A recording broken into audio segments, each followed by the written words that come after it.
Hello बच्चों, let's read the question. An ideal gas at 27 degrees Celsius is compressed adiabatically to 8 by 27 of its original volume. If gamma equals to 5 by 3, then the rise in temperature is. Question हमें क्या देखे, एक ideal gas जिसका initial temperature कितना था 27 degree Celsius. तो T1 की value हमें दी हुई है 27 डिग्री सेल्सियस.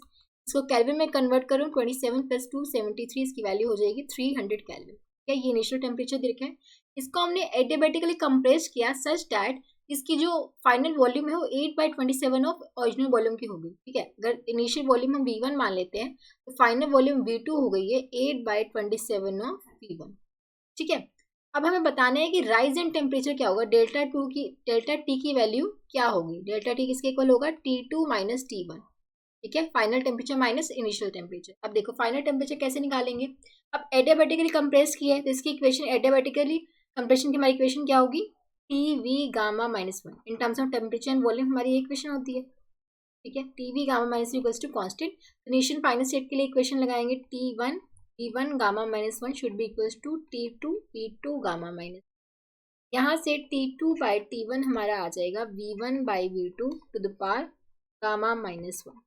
ठीक है, T2 डिवाइड बाई T1 की वैल्यू कितनी है 300. V1 की वैल्यू हमारे पास V1 के टर्म्स में रखेंगे. V2 की वैल्यू 8 बाई 27 ऑफ V1 तो the power gamma minus 1. Gamma की वैल्यू है 5 बाई 3 तो 5 बाई 3 माइनस 1. ऐसे C1 कैंसिल, ये हो जाएगा 27 by 8 to the power 2 by 3.